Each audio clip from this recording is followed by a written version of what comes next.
जब हम अपने शरीर को देखते हैं तो हमें केवल हड्डियों, मांस, रक्त और त्वचा दिखाई देती है।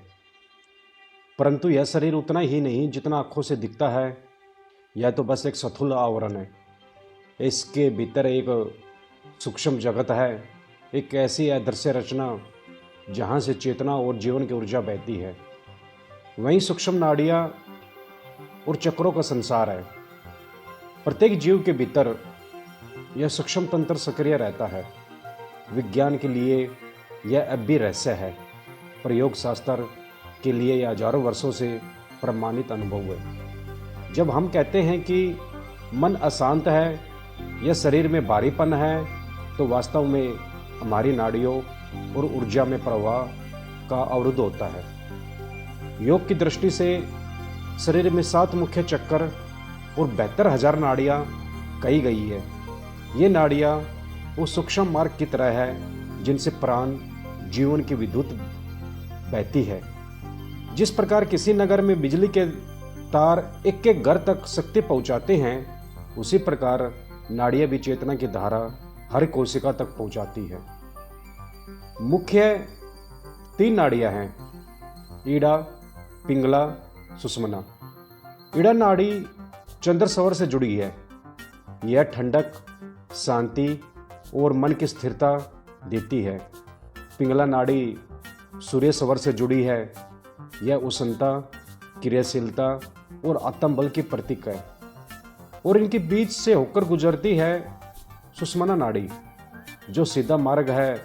सहस्त्र चक्र, ब्रह्मा से एक तत्व का द्वार।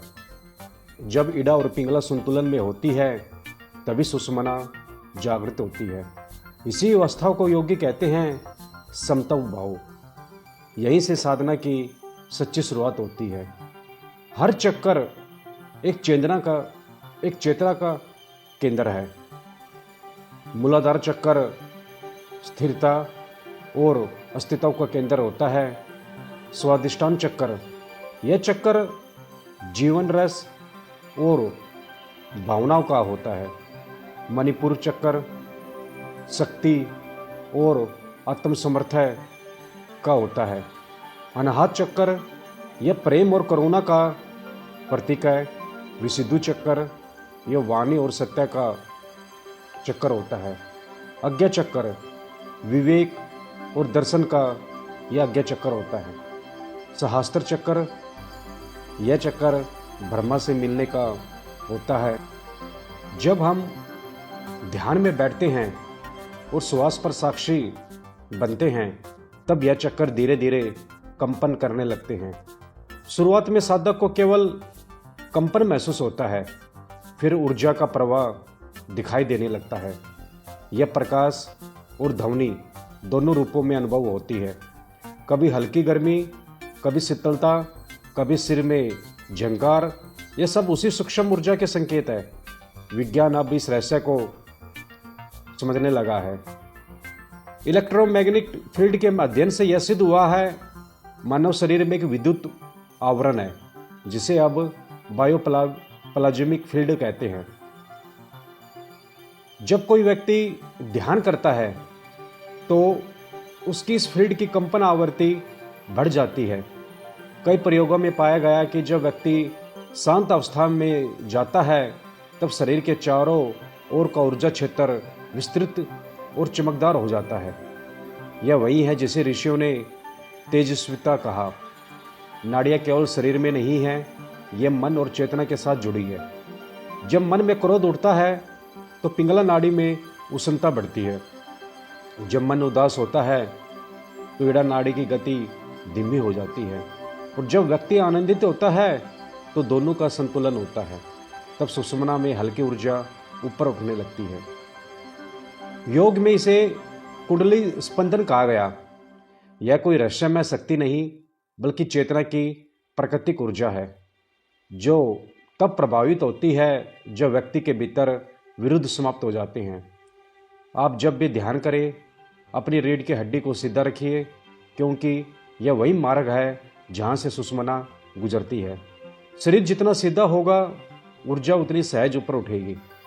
कभी कभी साधक को सिर के पीछे और कंधों में हल्का खिंचाव महसूस होता है। यह भी उसी ऊर्जा का संकेत है जो ऊपर की ओर प्रभावित हो रही है। वास्तव में यह पूरा शरीर ऊर्जा का एक मंदिर है। मूलाधार उसकी नींव है और सहस्त्र उसकी शिखर। हर चक्कर एक मंजिल है और ध्यान वह यात्रा है जो इन मंजिलों से होकर ब्रह्मा के द्वार तक पहुंचती है। जब साधक एक सूक्ष्म तंत्र को समझ लेता है, वह देखता है कि जीवन में कुछ भी बाहर नहीं होता, सब भीतर घटता है। जब कोई रोग आता है तो पहले उसकी जड़ ऊर्जा तंत्र में अवरुद्ध से होती है। जब कोई आनंदित होता है तो वास्तव में उसकी नाड़ियाँ संतुलित होती है, और जब कोई समाधि में जाता है तब सभी नाड़ियाँ एक लय में विलीन हो जाती है। इसलिए योग कहता है, शरीर ही ब्रह्मा का मंदिर है, इसे शुद्ध करो, संतुलित करो और इसमें प्रभावित हो रही चेतना को पहचानो। तभी जीवन का रहस्य खुलता है कि हम केवल शरीर नहीं बल्कि चलती फिरती ऊर्जा है, और वह ऊर्जा किसी सीमित व्यक्ति की नहीं बल्कि संपूर्ण ब्रह्मांड की ही धारा है जो हमें स्पंदित हो रही है। जब हम प्राण की बात करते हैं तो आधुनिक मन उसे किसी धार्मिक या रहस्यमय शब्द की तरह लेता है। वास्तव में प्राण का अर्थ है सार्वभौम ऊर्जा जो हर कण हर परमाणु में प्रभावित हो रही है। यह वही शक्ति है जिसे विज्ञान एनर्जी फील्ड कहता है। योग शास्त्र ने हजारों वर्ष पहले इस प्राण की खोज की। जिस प्राण की खोज की विज्ञान अब उसे बायो एनर्जी इलेक्ट्रोमैग्नेटिक फील्ड के रूप में पहचानने लगा है। हर जीवित कोशिका, चाहे वह मानव की हो या वृक्ष की हो, अपने चारों ओर एक विद्युत चुंबकीय क्षेत्र उत्पन्न करती है। विज्ञान इसे बायोफील्ड कहता है, और यह वही है जो प्राचीन ग्रंथों में आभा मंडल या तेजवलय कहा गया है। जब मन शुद्ध होता है तो यह आभा उज्ज्वल हो जाती है। जब व्यक्ति क्रोधित, दुखी या भयभीत होता है तो यही ऊर्जा मैली और कमजोर पड़ जाती है। विज्ञान ने पाया है कि हर हृदय की धड़कन के साथ एक इलेक्ट्रोमैग्नेटिक तरंग पूरे शरीर और उसके आसपास के वातावरण में फैलती है। हार्ट मैथ इंस्टीट्यूट के शोध बताते हैं कि यह हृदय तरंग लगभग 3 मीटर तक मापी जा सकती है। इसका अर्थ यह हुआ कि हम केवल शरीर से नहीं, अपनी ऊर्जा से भी एक दूसरे से लगातार जुड़े हुए हैं। यह वही बात है जो उपनिषदों में कही थी, यत्र सर्वभूत है आत्मे वा भूत है। यहाँ सब कुछ एक ही आत्मा के स्पंदन से विलीन है। हर विचार, हर भावना एक तरंग बनकर हमारे बायोफील्ड को प्रभावित करती है। क्रोध की तरंगें तेज और स्थिर होती है, प्रेम की तरंगें संतुलित और विस्तृत। जब को साधक ध्यान करता है तो इन तरंगों का पैटर्न बदल जाता है। मस्तिष्क से निकलने वाली बीटा तरंगें धीरे धीरे अल्फा और थीटा तरंगों में बदलने लगती है। ये वही अवस्थाएं हैं जब मन शांत होता है और प्राण अपने मूल प्रवाह में लौट आता है। कई प्रयोगों में यह पाया गया है कि जब ध्यान में व्यक्ति गहराई में उतरता है तो उसके मस्तिष्क और हृदय के बीच एक कोहेरेंस स्थापित हो जाता है। यह कोहेरेंस वही स्थिति है जिसे योग में सुषुम्ना जागरण कहा गया, क्योंकि जब ईड़ा और पिंगला के बीच संतुलन आता है तब ऊर्जा का प्रवाह केंद्रीय मार्ग से होता है। और विज्ञान की भाषा में कहा जाए तो न्यूरल सिंक्रोनाइजेशन और हृदय मस्तिष्क समन्वय की स्थिति बनती है। शरीर के प्रत्येक अंग के भीतर सूक्ष्म विद्युत प्रवाह होता है। यदि कोई इलेक्ट्रोड उपकरण लगाकर मापा जाए तो हम देखेंगे कि हृदय की अपनी विद्युत धारा है, मस्तिष्क की अपनी, यहाँ तक कि त्वचा की अपनी। जब इन प्रभावों में समन्वय रहता है तो व्यक्ति स्वस्थ रहता है, और जब इन तरंगों में असंतुलन होता है तो रोग, तनाव, मानसिक अशांति उत्पन्न होती है। यह वही बात है जो योग कहता है, रोग का कारण शरीर नहीं, ऊर्जा की रुकावट है। जब नाड़ी तंत्र में प्रवाह रुकता है तो पहले ऊर्जा प्रभावित होती है, फिर मन और फिर शरीर। आज की चिकित्सा विज्ञान भी इसे स्वीकार करने लगी है।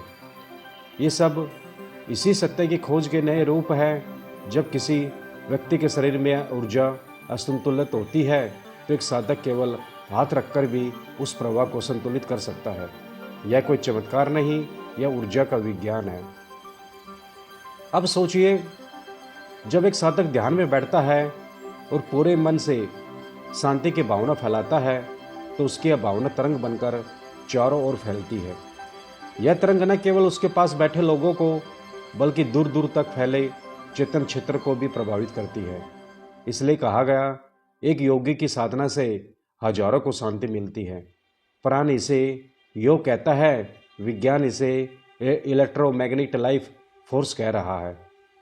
प्राणायाम का अर्थ केवल श्वास लेना या छोड़ना नहीं, बल्कि उस विद्युत तरंग को संतुलित करना है जो हमारे भीतर निरंतर चल रही है। जब श्वास धीमी होती है तो ऊर्जा का प्रवाह गहरा हो जाता है। विज्ञान ने भी यह सिद्ध किया कि धीमी और लंबी श्वास लेने से हृदय की धड़कन और मस्तिष्क की तरंगों में समन्वय बनता है। इस स्थिति में शरीर को कोशिकाएं स्वयं को पुनः संतुलित करने लगती है। इसे आज सेल्फ रिजनरेशन कहा जाता है। जो साधक नियमित ध्यान और प्राणायाम करता है उसका बायोफील्ड अधिक स्थिर और विस्तृत होता है। उसके चारों ओर का वातावरण शांत और आकर्षण हो जाता है। ऐसे व्यक्ति के पास आने से भी लोगों को शांति का अनुभव होता है। यह कोई रहस्य नहीं, यह ऊर्जा का सरल नियम है। जैसा कंपन वैसा आकर्षण। जब व्यक्ति की ऊर्जा उस आवृत्ति पर कंपन करती है तो उसका जीवन भी उसी ऊंचाई के अनुभवों को आकर्षित करने लगता है। और यही कर्म का सूक्ष्म आयाम है। हर विचार, हर भावना एक तरंग है जो भविष्य को आकार देती है। प्राण का यह विज्ञान केवल शरीर तक सीमित नहीं है, ये ब्रह्मांडीय स्तर तक फैला हुआ है। हर तारा, हर ग्रह, हर कण एक दूसरे से ऊर्जा तरंगों के माध्यम से संवाद कर रहे हैं। हम भी उसी ब्रह्मांडीय ऊर्जा के छोटे से केंद्र हैं। जब हमारा अंदरूनी कंपन ब्रह्मांड की लय से मेल खा जाता है तो व्यक्ति सहज समाधि की अवस्था में पहुंच जाता है। वह तब केवल शरीर नहीं रहता बल्कि ब्रह्मांड की शुद्ध चेतना का एक जीवित उपकरण बन जाता है। इसलिए साधना का उद्देश्य किसी सिद्धि या शक्ति को पाना नहीं, बल्कि अपने भीतर उस प्रवाह, उस ऊर्जा को पहचानना है जो सदा से चल रहा है। जब यह पहचान हो जाती है तो साधक के भीतर एक शांत आनंद जन्म लेता है, जिसे शब्दों में नहीं कहा जा सकता, केवल अनुभव किया जा सकता है। जब कोई बालक जन्म लेता है तो सबसे पहले उसके भीतर जो चीज़ प्रकट होती है वह है प्राण की धारा। पहली श्वास उसके शरीर में आती है और वह रो पड़ता है। वह रोना केवल आवाज़ नहीं होता, वह जीवन की घोषणा होती है कि चेतना ने शरीर में प्रवेश कर लिया। जब कोई व्यक्ति अंतिम श्वास छोड़ देता है तो शरीर वैसा ही रहता है। हृदय, मस्तिष्क, आँखें, सब कुछ, पर कुछ चला गया। वह कुछ ही प्राण शक्ति है। वह न दिखाई देती है, न मापी जा सकती है, परंतु वही सब कुछ चलाती है। प्राण का अर्थ केवल श्वास नहीं है, श्वास तो उसका वाहन है, माध्यम है। प्राण वह मूल ऊर्जा है जो हर जीव में, हर वृक्ष में, हर अणु में बह रही है। वह एक अदृश्य विद्युत है जो शरीर, मन और आत्मा को जोड़ती है। वेदों में कहा गया प्राण ही जीवन है, और विज्ञान आज यही कहता है कि जीवन का रहस्य ऊर्जा में है। हर कोशिका के भीतर एक विद्युत प्रवाह होता है। हर श्वास के साथ वह प्रवाह नवीनीकरण होता रहता है। आपने देखा होगा, जब कोई व्यक्ति अत्यधिक क्रोधित होता है तो उसकी श्वास तेज हो जाती है, प्राण का प्रवाह असंतुलित हो जाता है। जब कोई प्रेम और शांति में होता है तो उसकी श्वास गहरी और धीमी होती है। यही प्राण का विज्ञान है। श्वास की गति बदलते ही प्राण की तरंग बदल जाती है, और प्राण की तरंग बदलते ही मन की स्थिति बदल जाती है। विज्ञान ने अब यह सिद्ध किया है कि हर श्वास में ऑक्सीजन के साथ विद्युत कण भी प्रवेश करते हैं। जब हम गहरी सचेत श्वास लेते हैं तो केवल हवा नहीं बल्कि ब्रह्मांड की सूक्ष्म ऊर्जा भी ग्रहण करते हैं।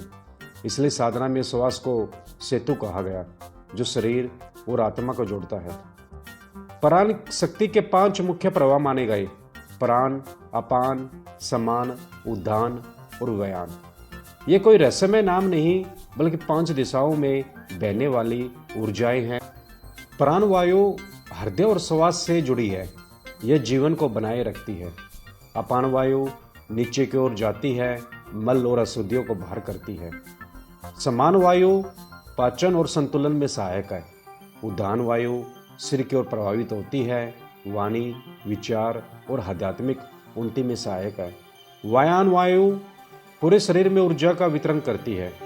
जब यह पांचों वायु अपने संतुलन में होती है तो मन शांत, शरीर स्वस्थ और चेतना प्रसन्न होती है। यही योग की दृष्टि से आरोग्य की अवस्था है। आधुनिक विज्ञान इसे होमोस्टैसिस कहता है, शरीर की आंतरिक प्रणालियों का संतुलन। जब यह संतुलन टूटता है तो शरीर रोगी हो जाता है। योग कहता है रोग का कारण मन नहीं बल्कि प्राण का असंतुलन है।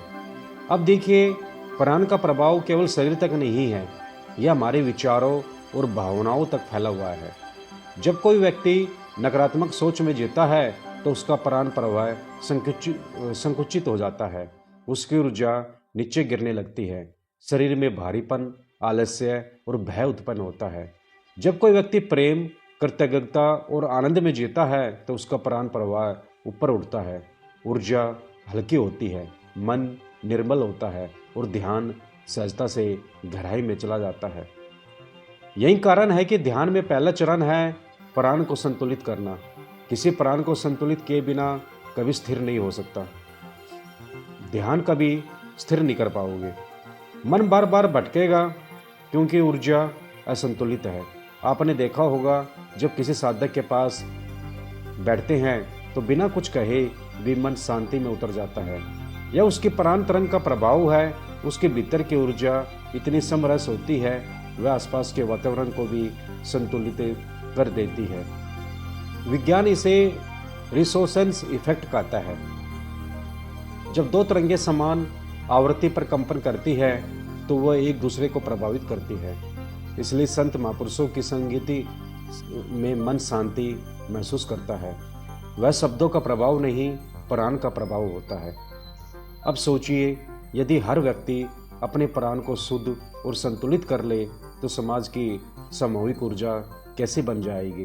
भय, हिंसा, लालच सबकी जड़ प्राण की अशुद्धता है। ध्यान, प्राणायाम और साक्षी भाव से ही यह शुद्ध होती है। प्राण शक्ति केवल जीवित रखने की शक्ति नहीं है, यह सर्जन की शक्ति है। आप जो भी सोचते हैं वह प्राण की तरंग बनकर ब्रह्मांड में फैलता है। आपकी हर भावना, हर संकल्प ब्रह्मांड में एक कंपन उत्पन्न करता है और वही कंपन समय के साथ परिणाम बनकर लौटता है। इसलिए कहा गया, सावधान रहो अपने विचारों से, क्योंकि वही भविष्य की ऊर्जा बन जाते हैं। प्राण के साथ खेलना जीवन के साथ खेलना है। यदि यह असंतुलित हो गया तो मन अशांत होगा, शरीर रोगी। यदि वह संतुलित हो गया तो यही जीवन अमृत बन जाएगा। साधक का उद्देश्य प्राण की धारा को ऊपर उठाना, नीचे की इच्छाओं से मुक्त होकर उस ऊर्जा को ब्रह्मा के साथ मिलाना। जब यह मिलन होता है तो साधक भीतर से झिलमिलाने लगता है, शरीर हल्का, मन शांत और हृदय आनंदित हो जाता है। वह समझता है कि मैं ऊर्जा का केंद्र हूँ और ब्रह्मांड उसी ऊर्जा का महासागर। जब यह अनुभव जीवंत हो जाता है तो साधक का हर श्वास ध्यान बन जाता है, हर कदम साधना बन जाता है और हर पल ब्रह्मा के साथ एकता का उत्सव बन जाता है। जब मनुष्य सांस लेता है तो उसे लगता है कि वह केवल हवा ले रहा है, परंतु ज्ञानी जन कहते हैं हर श्वास में ईश्वर का स्पर्श है। हर श्वास के भीतर ब्रह्मांड की लय धड़क रही है।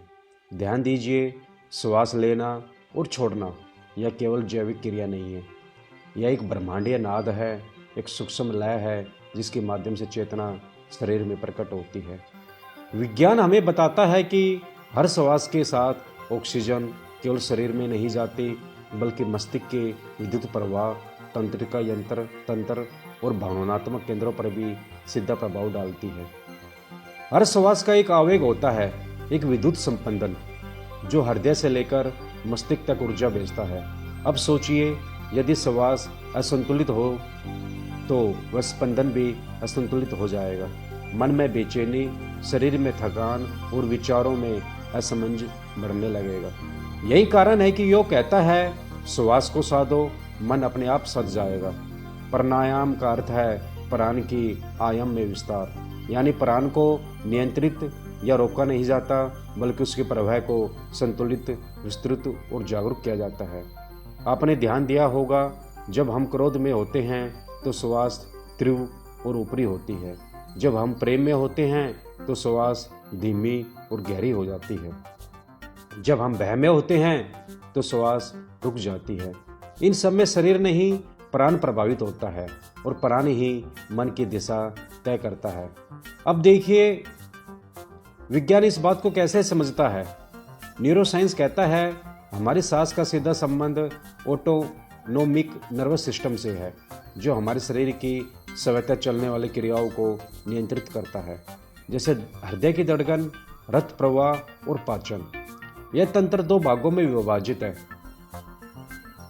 सिंपैथेटिक जो सक्रियता और तनाव लाता है, और पैरासिम्पैथेटिक जो विश्राम और शांति लाता है।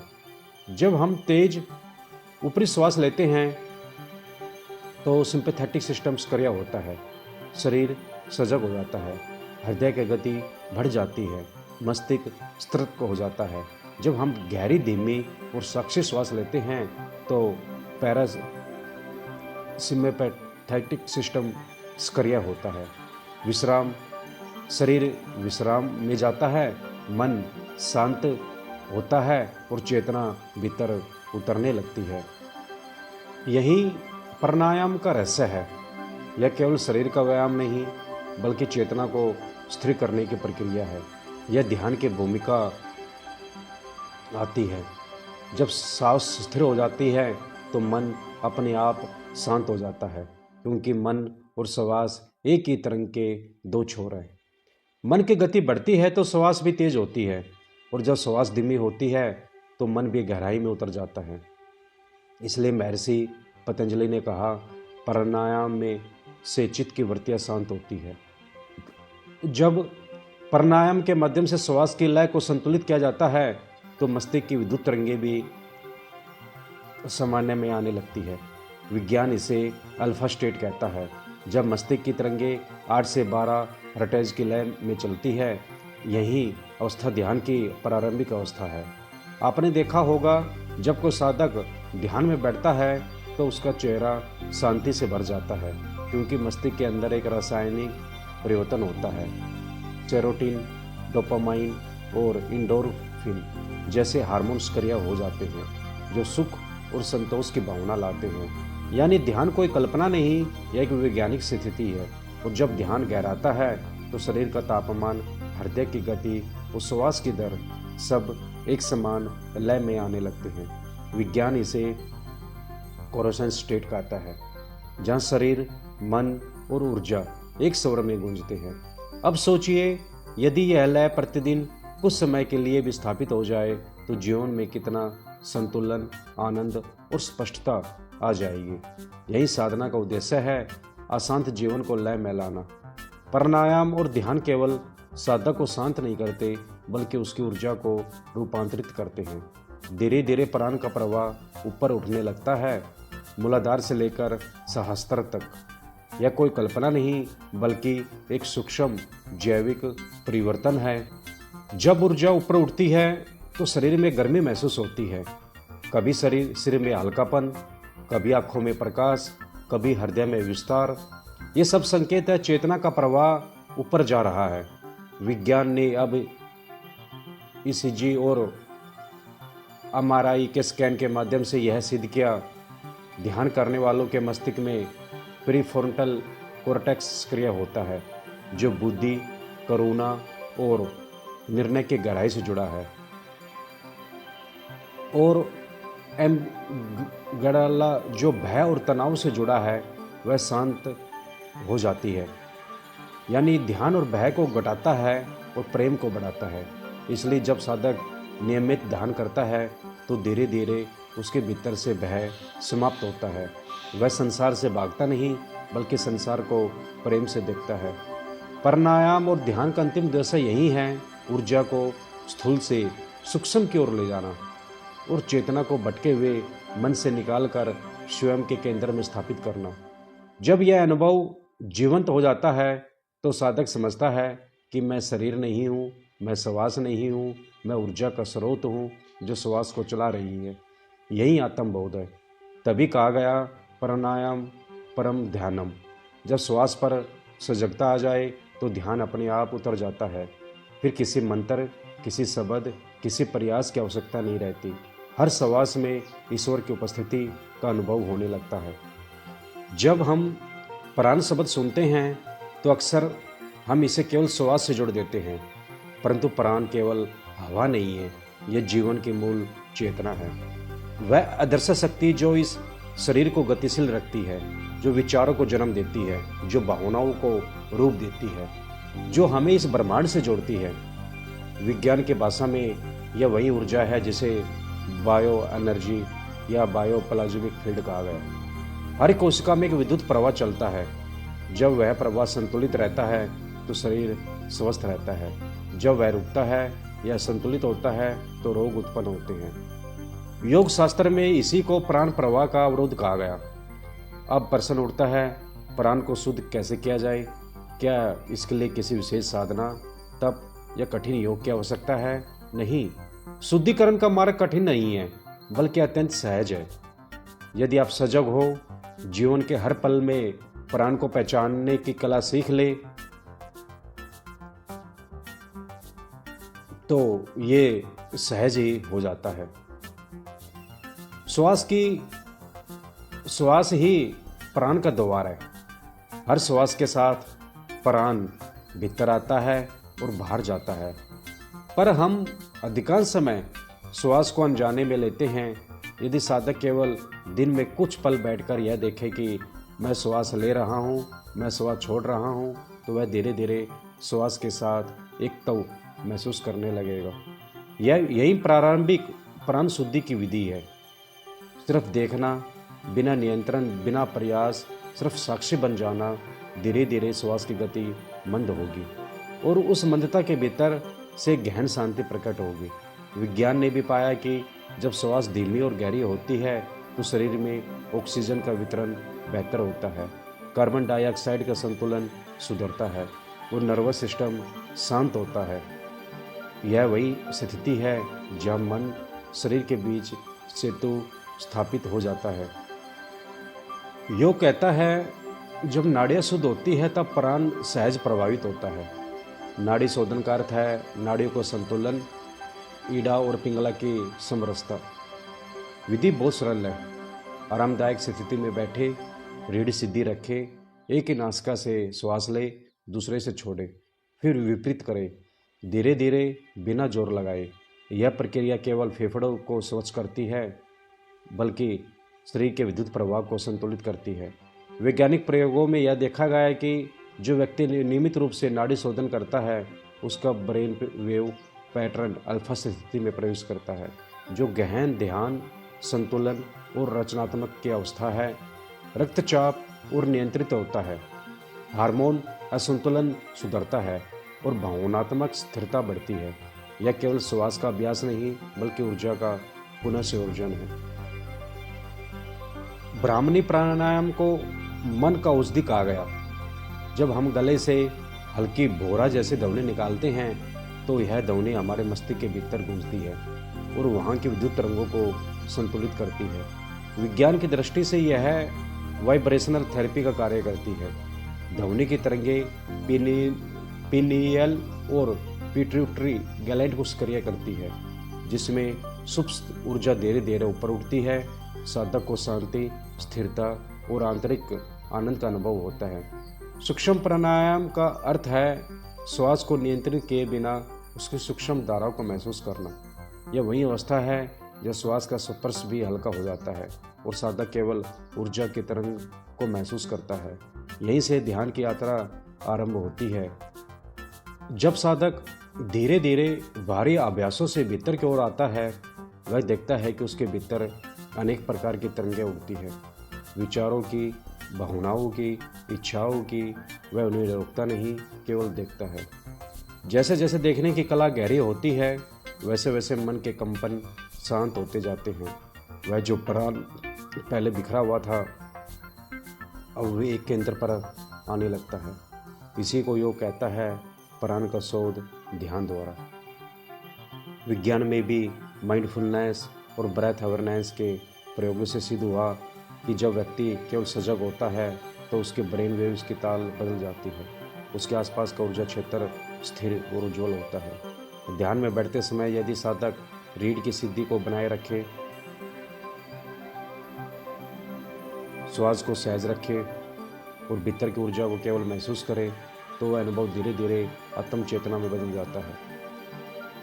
प्राण केवल श्वास से नहीं, विचार और आहार से भी प्रभावित होता है। जो विचार क्रोध, ईर्ष्या या भय से भरे हो, वो प्राण को दूषित करते हैं। जो भोजन असंतुलित या हिंसक प्रवृत्ति का हो, वह भी नाड़ियों को भारी कर देता है। अंततः प्राण शुद्धि का सबसे गहरा चरण विचारों और भावनाओं को संतुलन। यदि हम केवल ध्यान रखें कि हमारी हर क्रिया में करुणा, सत्य और सजगता हो, तो हमारा पूरा जीवन ऊर्जा तंत्र स्वतः परिवर्तित हो जाता है। आहार शुद्ध हो, विचार शुद्ध हो, भावनाएं करुणामय हो, तो ध्यान स्वतः गहरा हो जाता है। जब साधक इन विधियों से होकर गुजरता है, तो एक दिन अनुभव होता है कि अब श्वास और प्राण अलग नहीं, वह स्वयं प्राण बन गया। न कोई श्वास भीतर आती है, न बाहर जाती है। सब कुछ एक मौन लय में विलीन हो जाता है। विज्ञान इसे जीवंत शून्य कहता है, योग इसे समाधि कहता है, और शास्त्र कहते हैं प्राणो ब्रह्मा, प्राण ही ब्रह्मा है। इस अवस्था में साधक को अनुभव होता है कि वह जो ऊर्जा अपने भीतर महसूस कर रहा था, वह संपूर्ण ब्रह्मांड में व्याप्त है। वह समझता है मैं श्वास नहीं लेता, ब्रह्मांड मेरे माध्यम से श्वास लेता है। यही साधना का समापन है। यहीं से जीवन की नई शुरुआत होती है, जहाँ हर पल प्रार्थना बन जाता है, हर श्वास ध्यान बन जाता है और हर कर्म ब्रह्मा की अभिव्यक्ति बन जाती है। यही है प्राण की शुद्धि का रहस्य। जब श्वास साधना बनती है, साधना सहजता में बदलती है और सहजता ब्रह्मा के मिलन में विलीन हो जाती है।